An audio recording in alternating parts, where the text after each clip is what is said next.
AI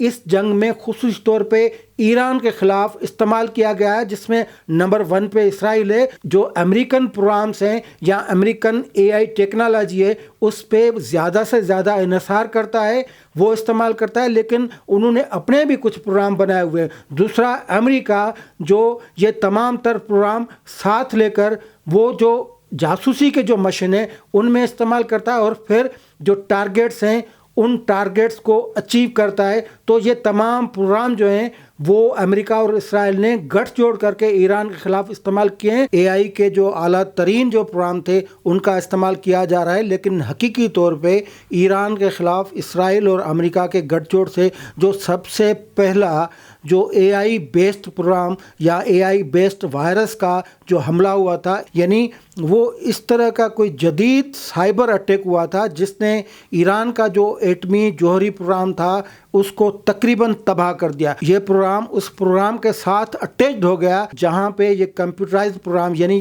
جہاں پہ یہ کمپیوٹر چل رہے تھے۔ جب وہاں پہ یہ پروگرام وہاں تک یہ وائرس پہنچ گیا اور یہ کاپی وہاں پہ کاپی کر کے اس میں کامیابی اس نے لے لی، تو اس نے جو ایٹمی پروگرام کی اور جو انرچمنٹ یورینیم انرچمنٹ کی جو رفتار تھی اس کو محدود کر دیا، اس کی رفتار سست کر دی۔ لیکن دوسری طرف اس نے یہ کیا کہ وہ جو ٹیلیمیٹری سسٹم تھا جس میں یہ دکھایا جا رہا تھا کہ یہ سسٹم کس طرح کام کر رہا ہے جوہری، اس میں کوئی فرق نہیں پڑا، اس کی اسپیڈ برابر وہی رکھتا گیا، لیکن اصل میں یہ پروگرام اس جو ایٹمی پروگرام تھا اس کو بالکل مارتا گیا، سست کرتا گیا، اور اتنا عرصہ اس کو درکار ہو گیا کہ جتنے عرصے میں اگر 4 سال میں وہ انرچ ہو جانی تھی، یورینیم افزودگی ہو جانی تھی، تو وہ نہیں ہو سکی۔ اور ایران کے خلاف اس AI کا دوسرا استعمال ایک قاتلانہ حملے میں کیا گیا۔ وہ قاتلانہ حملہ تھا محسن فخرزادہ، جو کہ نمبر 1 ایٹمی سائنسدان تھے ایران کے۔ ان کو اس انداز سے قتل کیا گیا کہ اس کو قتل کرنے کے لیے نہ کوئی ملزم آیا، نہ کوئی ملزم فرار ہوتے دیکھا گیا۔ ہوا یہ کہ ایک ایسی مشین گن سے نصب شدہ ایک گاڑی وہ راستے میں کھڑی کر دی گئی تہران کے پسگردائی میں، اور وہاں سے گزر ہونا تھا محسن فخرزادے کا۔ وہ جیسے ہی گاڑی گزری ہے، جس مشین گن میں پروسیسر لگا ہوا تھا، اس پروسیسر نے اس ایٹمی سائنسدان کے چہرے کو شناخت کر دیا۔ یہ مائکرو سیکنڈز کی کہانی تھی۔ چہرے کو شناخت کیا، پھر اپنی ڈیٹا جو تھی اس میں منتقل کیا، پھر وہاں سے انسٹرکشنز لی۔ جب ڈیٹا میچ ہو گیا تو خودکار مشین گن چلی ہے اور محسن فخرزادہ کو قتل کر دیا۔ اس کے ساتھ اس گاڑی میں بیٹھی اس کی بیگم کو ایک گولی بھی نہیں لگی۔ آپ اندازہ لگائیں کہ یہ دنیا کا پہلا قتل تھا جس کو روبوٹک اسیسینیشن کہا جاتا ہے۔ اس گاڑی میں جس نے ہٹ کیا، ٹارگیٹ کیا، جس نے فیس ریکگنائزیشن کی، اس گاڑی میں کوئی بندہ سوار نہیں تھا۔ جب یہ قتل ہو گیا تو جہاں پہ یہ خودکار بندوق، پروسیسر اور کیمرہ وغیرہ لگے ہوئے تھے، اس گاڑی نے خود کو ہی دھماکے سے اڑا دیا۔ یعنی AI اس طرح جا سکتی ہے۔ اب آپ کو میں بتاؤں کہ ایک بڑی جو AI کمپنی، اینتھروپک کمپنی جو امریکن بیسڈ ہے، اس سے پینٹاگون کی لڑائی ہوئی، اور اس لڑائی میں اس کمپنی کا تو ٹرمپ نے ستیہ ناش ہی کر دیا۔ اصل میں وہ AI بیسڈ کمپنی جس کا ایک ماڈل ڈیٹا کا پروگرام کلاڈ تھا، اس اینتھروپک کمپنی سے پینٹاگن نے جو وہ سائن کر لیا، پروگرام کانٹریکٹ سائن کر لیا۔ $200 ملین کی یہ ڈیل تھی۔ ٹرمپ صاحب نے اس کی منظوری دی، لیکن یہ پھر ہوا آخر میں جو پینٹاگون تھا اس کے مطالبات بڑھ گئے۔ پہلے میں یہ بتاؤں کہ اینتھروپک اور اس کا جو پروگرام کلاڈ تھا اس کا کام کیا تھا۔ اصل میں وہ کلاڈ جو پینٹاگون کے جو تمام تر سیکریٹ جو کمپیوٹر تھے اور جو ہائی مشین پہ یا ہائی ویلیو ٹارگیٹڈ پہ کام کر رہے تھے، تو یہ ان کے ساتھ جڑا تھا، یعنی ان کمپیوٹرز میں ان کی پروگرامنگ ہو رہی تھی۔ کلاڈ کا کام یہ ہے کہ دنیا بھر سے جو ڈرون کے ذریعے فوٹیجز آتے ہیں ان فوٹیجز کا انالائز کرنا، جو ریڈیو کے ذریعے فریکوینسیز آتی ہیں جس میں مختلف ممالک سے مختلف زبانوں کے پیغامات ہوتے ہیں، ان کو دیکھنا, پھر ان کا اینالائز کرنا, جو سگنلز آتے ہیں ان سگنل سے, یعنی ریڈار سے جو سگنلز آتے ہیں ان سگنلز کا جائزہ لینا ہے, پھر ان تمام چیزوں کا اینالائز کر کے ان کو سمرائز کر کے جو اتھارٹیز ہوتی ہیں, یعنی پینٹاگون کی جو اتھارٹیز ہوتی ہیں, ان کو پیش کرنا ہوتا ہے. اینتھروپک کا جو کلاڈ پروگرام ہے وہ آخر میں کام کرتا ہے. اس سے پہلے جو مراحل ہیں وہ ایمیزون کے جو کلاؤڈ پروگرام, جو کہ ایک امریکن فوج کے لیے ایک سیکریٹ پروگرام ہوتا ہے, پہلے تو کلیکشن وہ کرتا ہے تمام فون کالز کی, تمام میسیجز کی, جو ریکوائرمنٹ ہوتی ہے پینٹاگون کی یا اس سیکرٹ مشن کے لیے, یا جو وہ کچھ ٹارگٹ حاصل کرنا چاہتے ہیں, وہ جو ڈیٹا بنانا چاہتے ہیں اس کے لیے جو تقاضائیں ہوتی ہیں. تو کلاؤڈ جو ہے, ایمیزون کا سیکرٹ کلاؤڈ جو ہے وہ ان کو دیتا ہے. اس کے بعد یہ جو ڈیٹا کا ایک بڑا نیٹ ورک ہے وہ پلانٹیئر کمپنی ہے, وہ ڈیٹا کمپنی ہے, وہ بھی اسی طرح کام کرتی ہے. یعنی مختلف ممالک سے جو ڈیٹا چاہیے ہوتی ہے اس پینٹاگون کو یا اسرائیل کو, یہ تو پلانٹیئر جو ہے وہ اسرائیل میں زیادہ کام کرتی ہے. میں بتاتا ہوں کہ غزہ میں پلانٹیئر کس طرح استعمال ہو رہی ہے, لیکن پلانٹیئر اور پھر ایمیزون کا جو کلاؤڈ ہے وہ, پھر جو گوگل کا نمبس پروگرام ہے وہ, یہ سارے مل کر ڈیٹا کا پہلے مرحلے میں انالائز کرتے ہیں, یعنی کلیکٹ کرتے ہیں ڈیٹا, ایک پروگرام میں ڈالتے ہیں. اس کے بعد یہ جو لیونڈر پروگرام ہے وہ بھی ایک اس طرح کا ڈیٹا کی حاصلات کا پروگرام ہے. یہ تمام پروگرام وہ اس میں شامل کر کے وہ جو ایک بنا ہوا تھا ڈیٹا بیس یا ایک خزانہ جو مرکز بنا ہوا ہوتا ہے اس میں شامل کر کے پھر کلاڈ ان کا جائزہ لیتا ہے. یعنی اینتھروپک کمپنی کا اے آئی خصوصی جو پروگرام کلاڈ اس کا جائزہ لیتا ہے, اور جو چیز پینٹاگون کے فوجیوں کو چاہیے ہوتی ہے وہ اس کا اینالائز دیتا ہے. اب اس میں آپ اندازہ کریں کہ لاکھوں ڈرون کے امیجز ہیں, فریکوینسیز سے جو ہزاروں لاکھوں پروگرامز یا پیغامات آئے ہوتے ہیں, لاکھوں کی تعداد میں جو کوڈز ہوتے ہیں, اور تمام کے تمام اگر بالفرض کے ایران کو ہی ٹارگٹ کرنا ہے تو وہ جو میسیجز ہوتے ہیں جو افسر کے, سرکاری افسر کے, حکومت ایران کی حکومت کے جو وزیروں کے, جو فوج ہے ان کے, تو وہ پرشین میں ہوں گے کیونکہ وہاں کی سرکاری زبان پرشین ہے. تو یہ امیجز, پیغام, فریکوینسیز, ڈیٹا, کوڈ, یہ تمام ایک کمپیوٹر میں جاتے ہیں. پھر یہ تمام مختلف پروگرام کے جو اے آئی کے, جو پلانٹیئر, جو لیونٹر, یہ جو گوگل کا یا ایمیزون کے جو پروگرام ہوتے ہیں, ان سے یہ ساری چیزیں یہ کلیکٹ کی جاتی ہیں. اس کے بعد کلاڈ کو بٹھایا جاتا ہے. اب کلاڈ ان کو یہ بتاتا ہے کہ یہ تمام چیزیں ان کو اکٹھا کر کے پھر یہ ان کو بتاتا ہے کہ کلاڈ کے پاس یہ صلاحیت موجود ہے. ایک تو وہ ترجمہ کر دیتا ہے, مثال طور کے ایران کو ہٹ کرنا ہے تو فارسی کے جتنے بھی پیغامات ہوتے ہیں ان کو مائکرو سیکنڈز میں ترجمہ کر کے ان کو بتا دیتا ہے. پھر کلاڈ کے پاس یہ صلاحیت موجود ہے کہ اگر آپ اس کو یہ پرامپٹ دیں کہ آپ ایران بن جائیں اور میں امریکہ ہوں تو آپ مجھ سے لڑائی کریں, تو وہ محاذ بھی بتا دیتا ہے, اور پھر جو وار ٹیکٹکس ہوتی ہیں تو وہ بھی بتا دیتا ہے کہ کس طرح میں اپنا دفاع کر سکتا ہوں, یا کس طرح میں ریزسٹنس کر سکتا ہوں, یا میں کہاں سے وار کر سکتا ہوں.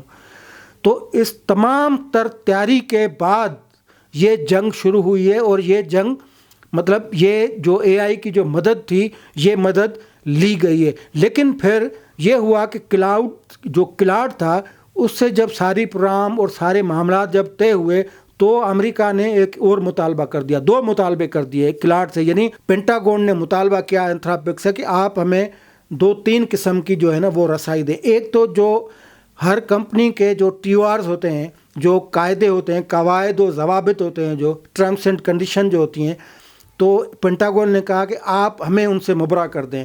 یعنی پینٹاگون یا امریکہ یا ڈیفنس منسٹری جو کچھ بھی کرے گی, کلاڈ یا اینتھروپک جو ہے وہ اس پہ کوئی پابندی نہیں لگائے گی, کوئی ریسٹرکشن نہیں لگائے گی, یعنی کھلی چھوٹ دیں نا, فری ہینڈ دیں. ایک اینتھروپک جو تھی اس نے اس پہ اعتراض لگایا کہ آپ کیونکہ ہماری پروڈکٹ استعمال کر رہے ہیں تو کنڈیشن تو ہوں گی نا, ٹرمز اور کنڈیشن وہی ہوں گی. دوسری جو امریکہ نے جو دوسرا مطالبہ کیا وہ خطرناک تھا. خطرناک اس حد تک تھا کہ انہوں نے کہا کہ کلاڈ ہمیں جو ڈومیسٹک جو سرویلنس ہوتی ہے کسی بھی شخص کی, فرد کی, ادارے کی, کمپنی کی, جہاں بھی ہم چاہیں تو ڈومیسٹک سرویلنس دے. یعنی اگر ہم کسی کو ٹارگٹ کرتے ہیں تو آپ اس کے گھر کے اس کے بیڈ تک ہمیں رسائی دیں. ڈومیسٹک سرویلنس انہوں نے دینے سے انکار کر دیا. تیسرا جو خطرناک مطالبہ تھا وہ یہ تھا کہ جب کلاڈ جو ہے یہ ساری معلومات ڈیٹا کو اینالائز کرے گا اور کسی حتمی نتیجے پہ پہنچے گا تو کلاڈ کو یہ حتمی اختیار دیا جائے کہ وہ اگر یہ سمجھتا ہے کہ یہ بندہ ٹارگٹ اس کو کرنا ہے تو وہ خود کر دے. یعنی کلاڈ کو قتل کا لائسنس دے دے, licence to kill for the Claude. اس پہ جو اینتھروپک کمپنی تھی انہوں نے کہا کہ یہ نہیں ہو سکتا, کیونکہ کسی بھی حتمی نتیجے کو ریویو کرنا کسی بھی انسان کا کام ہے, اور اگر جنگ کے معاملے میں کسی کو مارنا ہو تو اس کا حتمی فیصلہ کسی شخص نے, کسی انسان نے کرنا ہے, کیونکہ اگر نہیں کلاڈ کرے گا تو یہ رجحان خطرناک ہوگا اور پھر یہ جنگی جرائم میں آ جائے گا.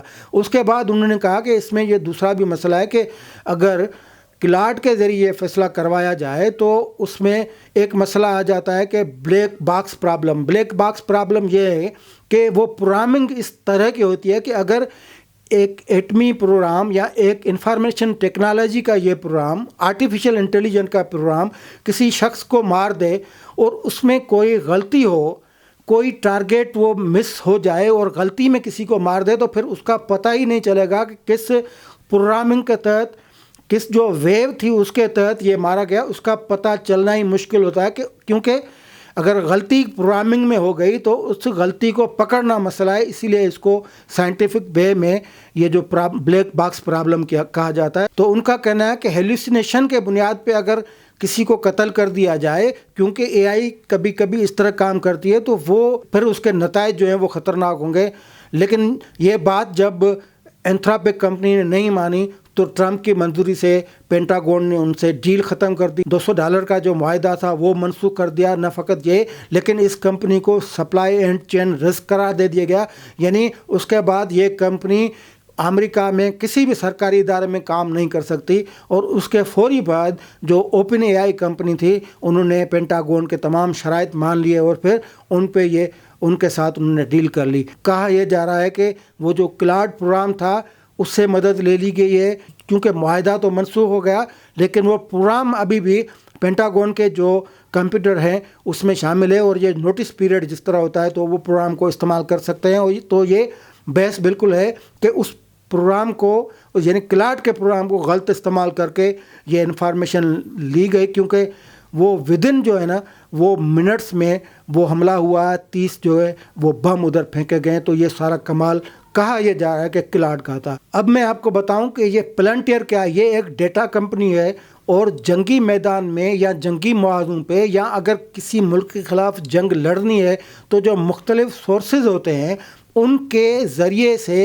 ان سے یہ ڈیٹا حاصل کرتا ہے, اور ڈیٹا پھر ایک مخصوص پروگرام یا ایک کمپیوٹر جو ہے اس میں یہ شامل کر دیتا ہے. وہاں سے جو معلومات آتی ہے تو اس کو کئی گھنٹے ہوتے ہیں, لیکن پلانٹر جو ڈیٹا دیتا ہے وہ منٹوں میں ڈیٹا اکٹھی کر کے ایک پروگرام میں شامل کر دیتا ہے. اب میں آپ کو بتاؤں کہ لیونڈر جو ہے وہ اے آئی پروگرام وہ کیا کام کرتا ہے. لیونڈر بنیادی طور پہ جب ڈیٹا جمع ہو جاتی ہے تو لیونڈر کا پروگرام یہ ایک ایسا پروگرام ہے جو ٹارگٹ بنا کر دیتا ہے. یعنی جب ڈیٹا پلانٹر ڈیٹا جمع کر دیتا ہے اور اس کو یہ آرڈر دیا جاتا ہے, ہدایت دی جاتی ہے کہ آپ ہمیں اس نوعیت کے جو لوگ ہیں اس کا ہمیں آپ ٹارگٹ بنا کر دیں, تو جو لیونڈر ہے وہ ٹارگٹ بنا کے دیتا ہے. خصوصی طور پہ جنگوں میں یہ لیونڈر یعنی یہ جو آرٹیفیشیل انٹیلیجنٹ کا یہ پروگرام ہے یہ وہ ان کو بنا کے دیتا ہے. اسرائیل نے اس کا خوب استعمال کیا. اسرائیل نے پہلے تو پلنٹر سے کام لیا غزہ میں اور اس کے بعد لیونڈر سے کام لیا, اور ان کو کہا کہ یہ ہمارے ایشوز ہیں اور یہ ہمارے دشمن ہیں. تو اس لیونڈر پروگرام کے تحت 37,000 جو فلسطینی تھے ان کو لیونڈر نے ٹارگٹ کر دیا کہ آپ کے دشمن یہ ہیں. جیسے لیونڈر لوگوں کو ٹارگٹ کرتا ہے تو گوسپیل وہ پروگرام جو ہے وہ عمارتوں کو ٹارگٹ کرتا ہے. یعنی ڈیٹا جو پلنٹر نے آپ کے ساتھ شیئر کی اس پہ آپ نے پروگرام بٹھا دیا لیونڈر, اس پہ آپ پروگرام بٹھا دیا بعد میں گوسپیل, تو گوسپیل عمارتوں کو کرتا ہے. گوسپیل یہ کرتا ہے کہ آپ کا جو ٹارگٹ تھا وہ فلاں عمارت میں, وہ فوری طور پہ مائکرو سیکنڈ میں وہ پروگرام بھیجتا ہے، اور اس مائکرو سیکنڈ میں اب اسرائیل کی جو وار ہے یا امریکہ کی وار ہے وہ اسی طرح ہے کہ 20 سیکنڈ میں جو اے آئی کی جو ہدایات ہوتی ہیں اس میں اس جرنل کو اس جو حکم کرنے والا جو ماسٹر ہوتا ہے اس کو فیصلہ کرنا پڑتا ہے، یعنی وہ فقط بٹن دباتا ہے، اصل فیصلہ تو یہ اے آئی کر رہی ہوتی. تو گوسپیل اس عمارت کو ٹارگٹ بناتا ہے کہ آپ کا جو پہلے والا لیونڈل والا ٹارگٹ جو ہے وہ اس عمارت میں ہے. پھر فوجی وہ جو حملہ کرتے ہیں، بم حملہ کرتے ہیں، اس میں یہ نہیں دیکھتے کہ اس ٹارگٹ کے ساتھ 20 لوگ جو ہیں وہ معصوم لوگ بھی ہیں. تو گوسپیل کے ٹارگٹ کی بنیاد پہ اس پہ بمباری ہو جاتی ہے. اور اوپر سے جو ڈرون جو ٹیکنالوجی ہے اس میں زیادہ سے زیادہ گوسپیل کا یہ پروگرام ہے وہ اس میں استعمال ہو رہا ہوتا ہے. اور لیونڈر سے ہی جڑا ایک پروگرام ہے ویئر از ڈیڈی.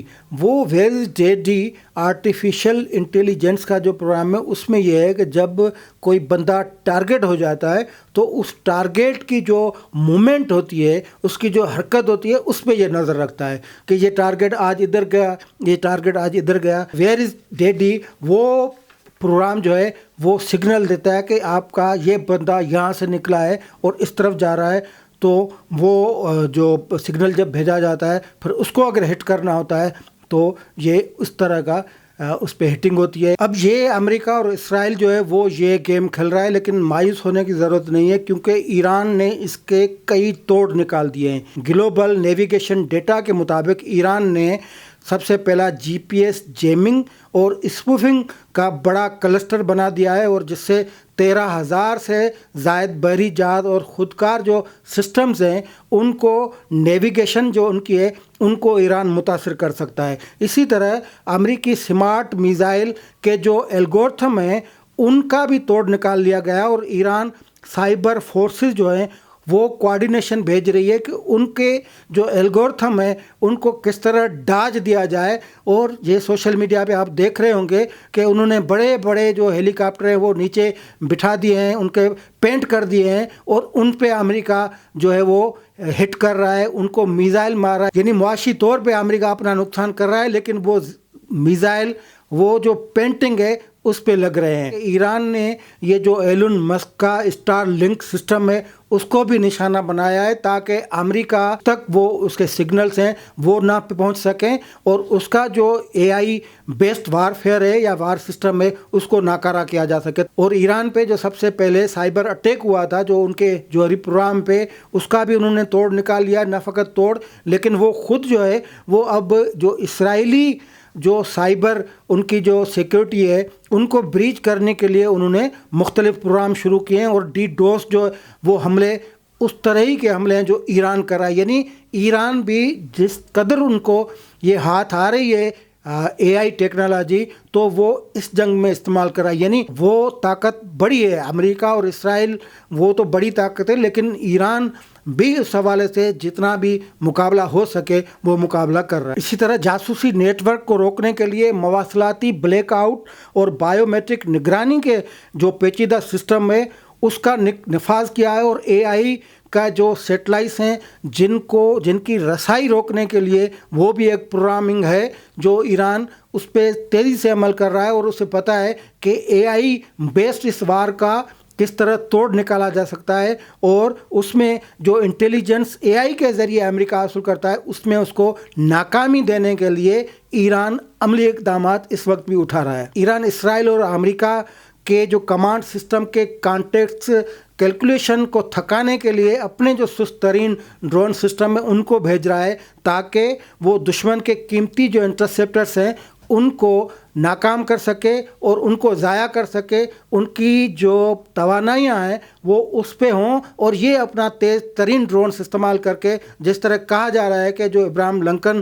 جو بحری جہاز تھا اس پہ بھی انہوں نے اس طرح کا کام کیا کہ 2 قسم کے ڈرون تھے وہ بھیجے. ایک تو ان کو نظر آ گیا لیکن دوسرا جدید تھا جو ریڈار سسٹم میں آیا نہیں، اور اس نے ہی اس لنکن جو بیڑا تھا اس کو ہٹ کیا اور اس کو نقصان پہنچایا. تو ناظرین دونوں اطراف سے آپ نے دیکھا کہ یہ جنگ مکمل طور پہ آرٹیفیشل انٹیلیجنس وار فیئر بن چکی ہے.